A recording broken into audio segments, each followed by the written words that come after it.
I am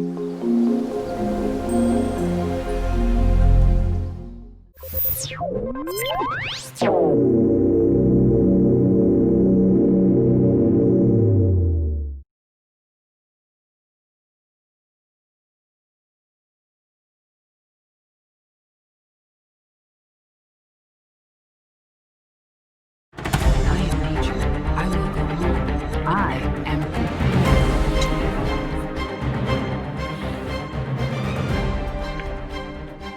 Hi.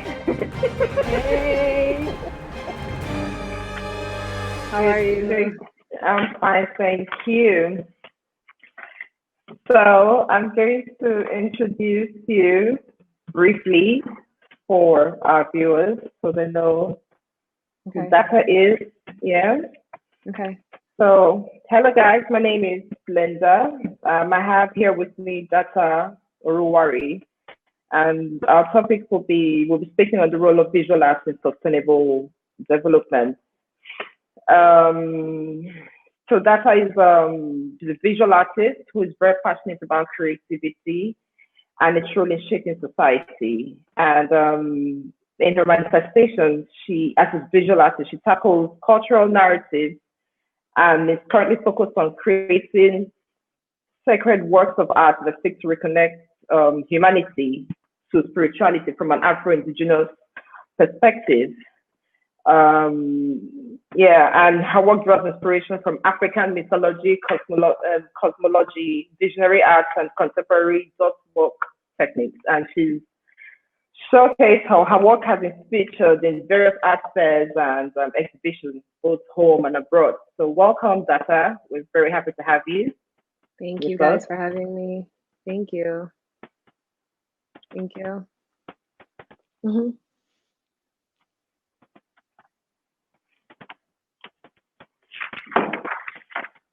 Hello. I can hear you now. Yeah, I said thank you for having me. I'm excited to be sharing, thoughts, experience, and all of that Hello. today with everyone. Can you hear me? Can you hear me? Yes, I can hear you now. Yeah, I said thank you for having Now me. I I'm can. excited to Yes. be here and share thoughts with everyone.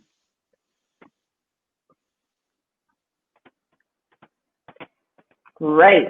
So let's. I have a few questions here for you, Okay. and so let's go straight into them.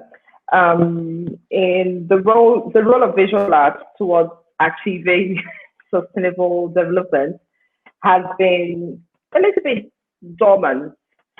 So my question is, where do the arts fit into our trajectory to sustainable development, and how can we make its impact? How can we make the impact of art, of the visual arts, more pronounced in sustainable development? And so I know the audio might be off, so if you feel like you cannot hear me, just wave and I'll just pause. But I think in terms of the visual arts and its role in sustainable development, I think that art has been a very active voice in the sustainable development of nature and the environment from time immemorial. And I say so because, if we think of old paintings from the Roman and classical era where artists painted like landscapes, they painted things about nature, they painted things about animals. I think that the visual arts role in that is that it's made people appreciate the beauty of nature and animal life, and it's the reason why people have been called to act to actually protect these beautiful things. When I go to people's homes and I see pictures of landscapes and animals, I can tell that this is somebody who is very aware of the life force that exists around us. And while it may not be something that they actively speak about, images like that are very powerful in helping us want to protect, these parts of the environment. So I think the visual arts has always done that. Maybe it hasn't been fully recognized and acknowledged for doing that, but from time immemorial, that the goal of the visual arts at the end of the day has been to uplift the human mind to that which is necessary for humanity, that which is uplifting, that which is spiritual, that which returns us back to who we are truly as human beings and our existence. So I think it has done a good job of it, and it can continue to do that for as long as artists are able to be immersed in current environmental issues. We can continue to help in the sustainable development conversation. Okay, that's true. That's true. So my next question for you is, with the rise in unemployment rates and recent job losses due to COVID, what is the economic advantage of the virtual arts, and how can it contribute to a country's GDP? I think everything is taking a hit right now. Every industry is taking a hit, even the arts industry. And I wouldn't even couch it as just the visual arts. I would say the fine arts, everything in terms of arts, culinary arts, musical arts, performance, visual, everything that has arts, everything is taking a tank right now. But the beauty about fine arts and arts in general is that while there's the economic and monetary aspect of value, there's also what is known as cultural assets, right? And that is building value based on telling stories about human existence. That's what culture and the arts has always been about. And it has always been what fostered a company's GDP. It is their cultural value. So I think that while right now everything might be taking a hit, the way that I think the visual arts can play a role is that this is a very good time for artists to actually be producing a lot of cultural value, so that when the economy probably decides to pick up once COVID is over, we have acquired assets. Art isn't something that ever depreciates, it's something that appreciates over time. So the more that we can get people in the mind space of creating and acquiring those assets, once this is over, I'm sure the arts and culture, because everybody's going to expect to see some sort of artist reaction after all of this. So I think that it is going to skyrocket in terms of value. So I would say, like, anyone looking to invest, this is a good time to like keep that money aside. And when things come out, see the artists that responded to this and see how you can invest in them telling these stories. Okay, better get my money ready. Get your money ready. And you can start investing now, because now artists are actually documenting what's happening. This is the best time. I would say if there hasn't been a time, this is the best time to actually support artists, because, you know, a lot of artists have had to cancel exhibitions and cancel a lot of things they've had to do. So this is the best time to get that support for them to keep doing the work prior to when the economy is able to sort of function again.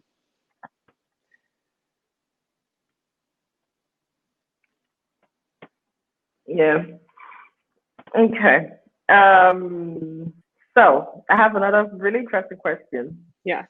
So should the visual arts be considered as a national sporting event? So if we do like a whole Olympics or something around visual arts, and if your answer is yes, what do you think the qualifications would be to make that happen, or to even qualify to showcase your art?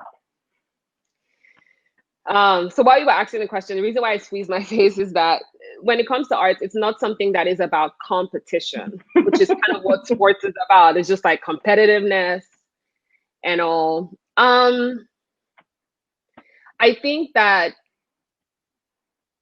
I wouldn't necessarily put it as it would be a sport that there isn't like a gold medal at the end. I think it has to be a sport that everybody wins. It's everybody, for as long as you come to the table and you execute something, I think every participant should get something out of it. I do feel like things like this already happen where you have, I think they call them symposiums, where you have differently for everyone. It's different, the different interpretation. So when I see like, reality TV shows where you have artists pitting against each other for a competition, I don't like it, because I think it does shake an artist's confidence. And that's the last thing that an artist needs. And so I do Yeah. feel that in terms of it being a sporting event, it would just be something where everyone can come together and there's a brief that dictates what each artist is meant to express. The brief would, maybe say in the context of sustainable development, maybe it's a brief that talks about what would you create to help people become aware of plastics, infiltrating the ocean. And then you have different artists from different backgrounds work together to create something either individually or together. And at the end of the day, everybody wins, and you have something at the end of the day that the world can benefit from. So the only qualification is that you come ready to fully express yourself and execute and work collaboratively with other people, and be vulnerable. I think those are the qualifications.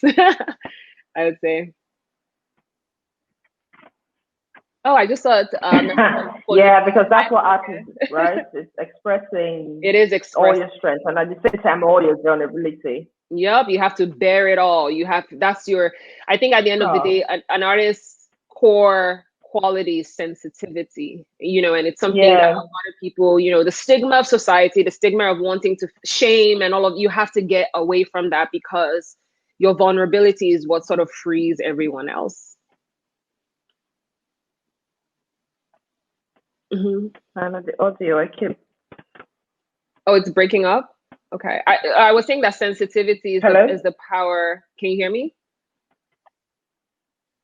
Hello, can you hear me? I can hear you very well. I can hear you very well. Okay, I think my network is the one with the problem then. Wait, I'm gonna type in the chat. Okay.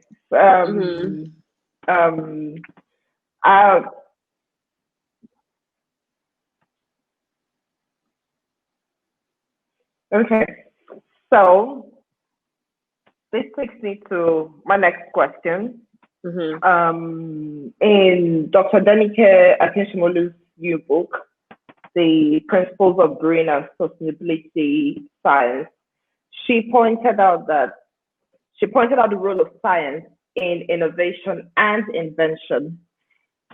So how can we marry the two? How can we marry science and art to achieve sustainable development? The one thing that comes to mind hearing this is when I heard something like NASA has started working with visual artists to actually express some concerns they have about just the earth and space and all of that. As someone I'm an artist, no doubt, but I'm a very multidisciplinary creative. Outside of art, I'm also a UX designer. And so I recently gave a talk that the audience was designers and engineers, and we were talking about invention and patenting and how people can come up with new inventions. And how I think this relates back to your question is that the best inventions, the most creative ideas don't come from people who have a narrow and focused mindset. It comes from where you have an opportunity for diversity and diverse mindsets and diverse skill sets. So I think that science can get better at innovation when they learn to work with people who are not scientists. I think that that's where you have some level of diversity. How can you bring designers to help you as someone who is a scientist? How can you bring in a lawyer to help you think about things differently? A good example is there's a man named Doug Dietz. He invented the MRI machine for GE, General Electric. And while I would say that was a very good scientific invention, he came up with an MRI machine that was, from a technology perspective and from a scientific medical perspective, was amazing. For the first time, you can track, radio waves within a human being. But when he saw children interact with that MRI machine, his heart broke, because he saw them crying and squealing and being very terrified. They didn't want to use it. because it was such a scary and intimidating machine and the sound that it made. Yeah. And so he went to work with designers and said, hey, how can I make this machine better? How can I do something that can help children not be scared to use this? And it took working with designers for him to actually come up with a playground around MRI machines. So children, when they walked in, you had a theme, think of it like a theme park. They designed like a theme park-esque aesthetic around this MRI machine. And so you would walk in and see a machine that looked like it was a pirate ship. Oh, I think I lost you. Let me text her.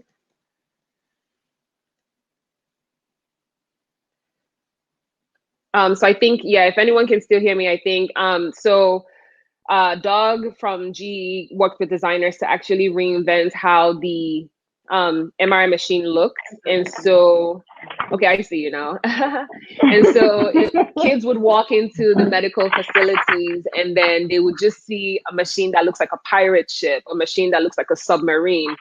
And that result, they went from it being scary and intimidating to they couldn't wait to get on it. You know, they even went as far as dressing the children up in uniform that made it seem like they were pirates or they were going underwater. And Nice.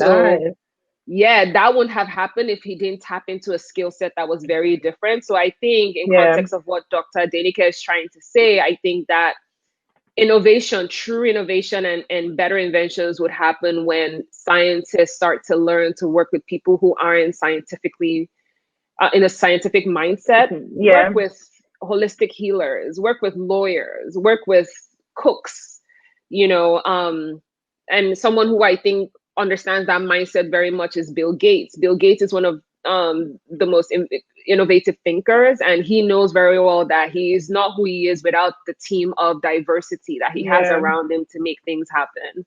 So that's my thought on that. Okay, I think we have a question from our viewers. They say art has to be a sport that everyone wins. Yep. So what's the inspiration behind the glasses?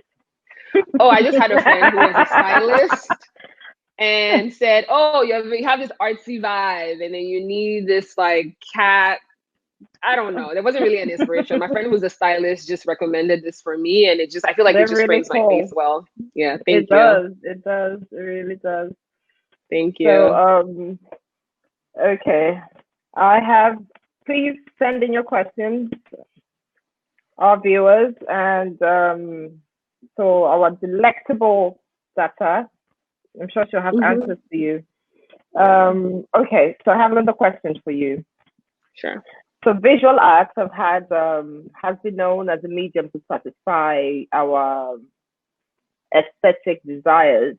You know, so beyond this very obvious role, how can the visual arts become a force to reckon with in the science of sustainability?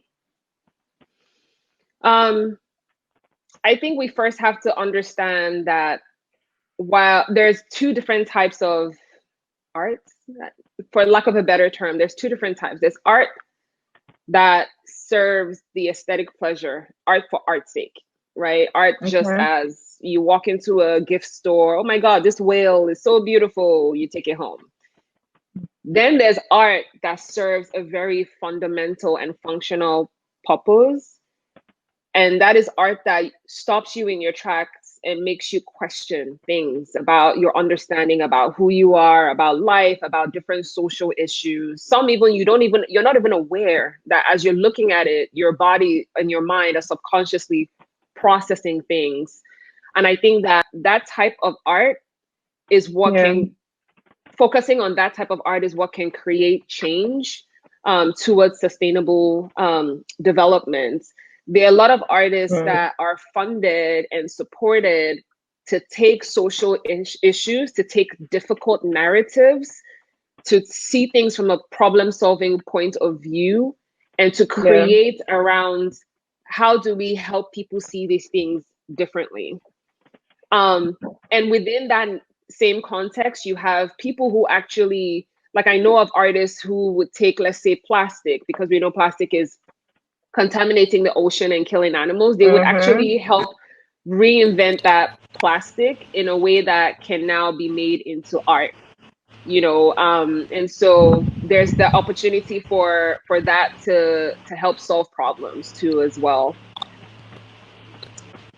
Oh, a question from Elizabeth. Hi, Elizabeth. Yes. Hi. Hi. Hey. How are you?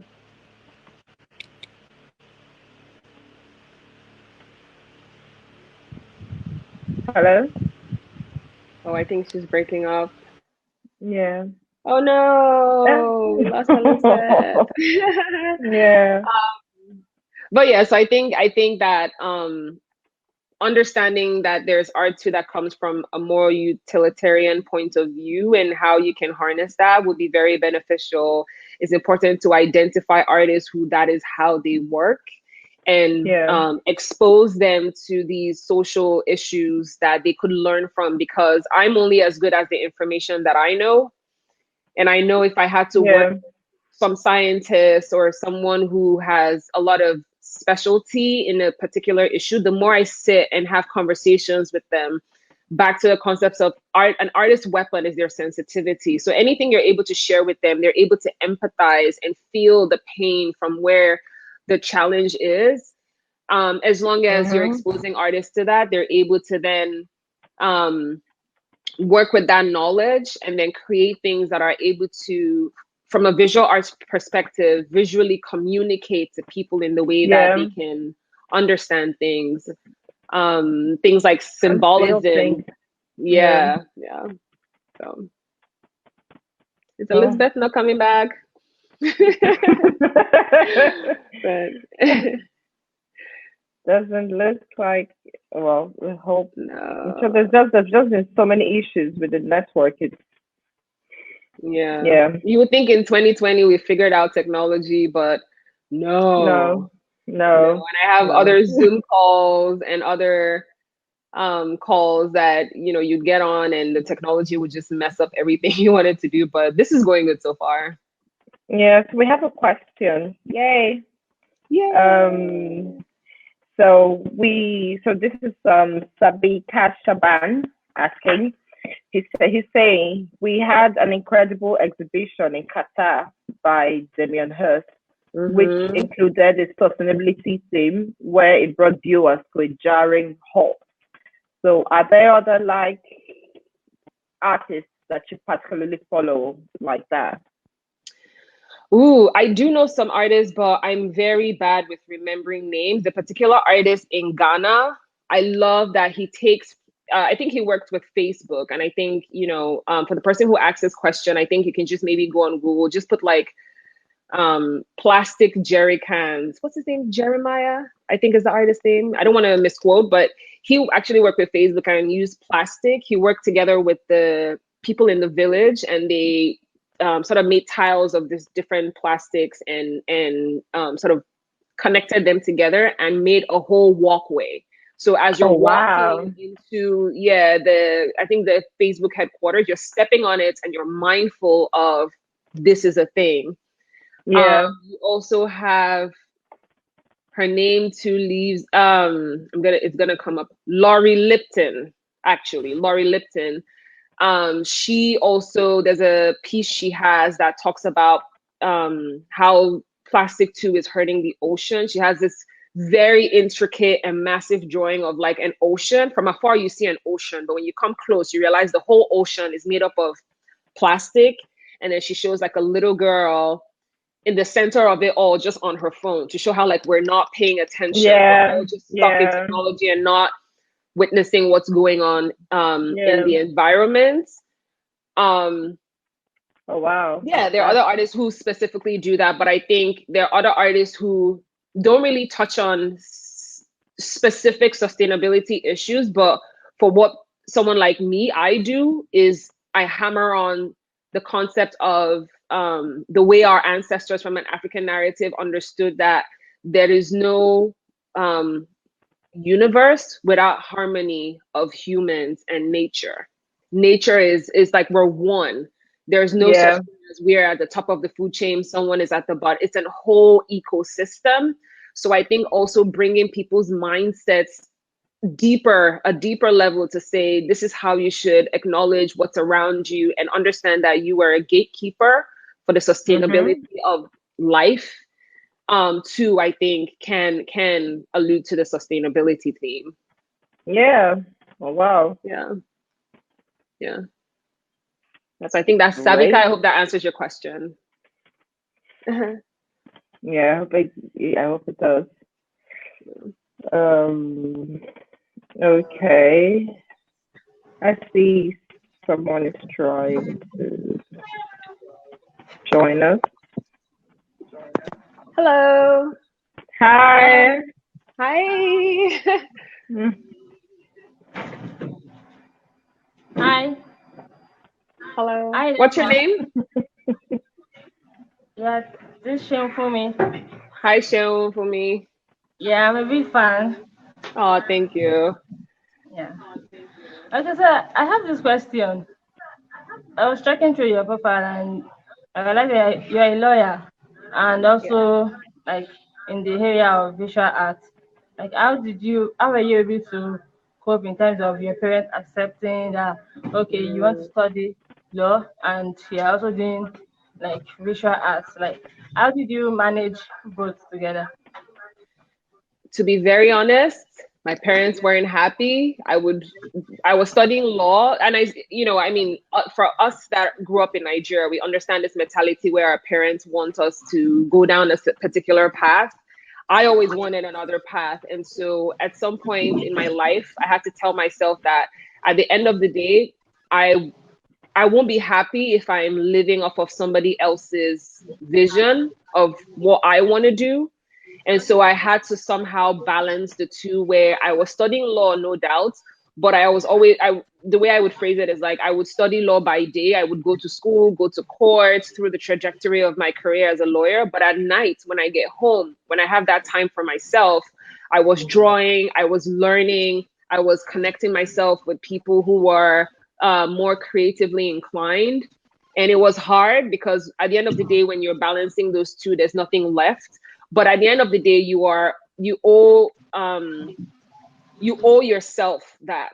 The older you get, you owe yourself that to follow your own dream, regardless of the noise of whatever anyone is saying around you.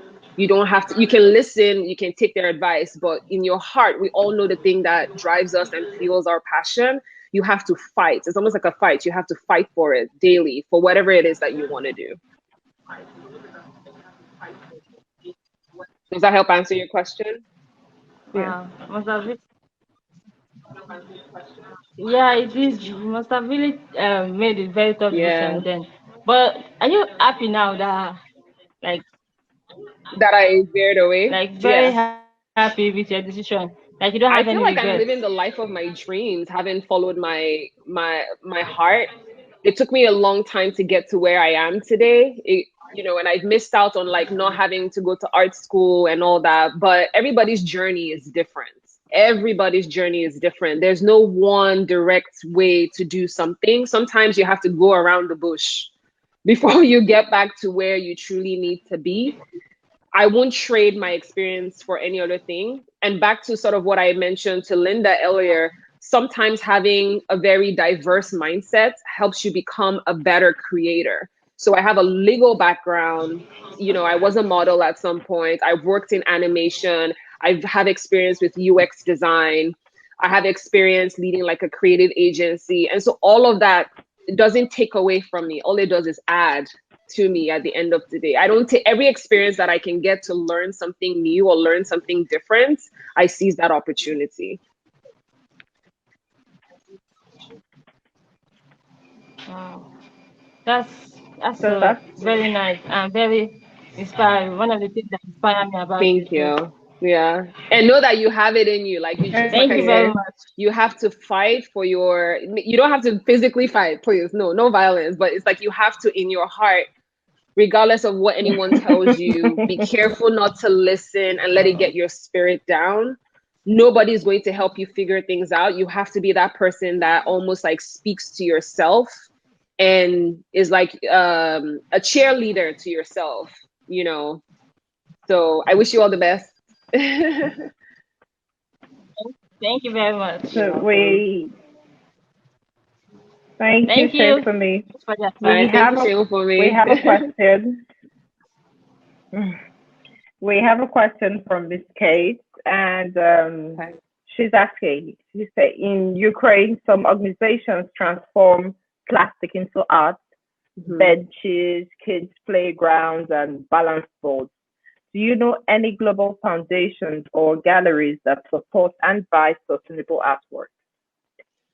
I don't know any off my head, but I would say just look around you in terms of like, I'm not sure, like, okay, you said in Ukraine, so I assume like in Ukraine you have different like parks, schools, libraries. Just look around you for institutions, and sometimes all you need to do is convince them why they need to have art that is geared towards, I think you said something that transforms plastic into art, benches, kids' playground. Yeah, look for the places that need those kind of things. Sometimes they don't know how to find these people. You go to them, take a proposal. Hey, I see you have this space know they here. need it. They don't even know they need it. Exactly. So sometimes it takes us to educate other people. You know, I believe in seizing opportunities. If I go to a place and I see something that should be there and it's not there, I just ask, you know, and half the time, people appreciate when you step up and take the initiative to recommend things to them. There's this saying that don't ask for forgiveness. Don't ask for permission, ask for forgiveness. So forgiveness, it's like, ask, do something first, and wait for someone to apologize about it to you. So hopefully that answers your questions, Miss Kate. Yes. So thank you. That's her. It's been great seeing you here and having you on this summit. Yeah, thank you so much for being here. You're welcome. Enjoy the rest of your day. All right, you too. Bye, everyone. Bye.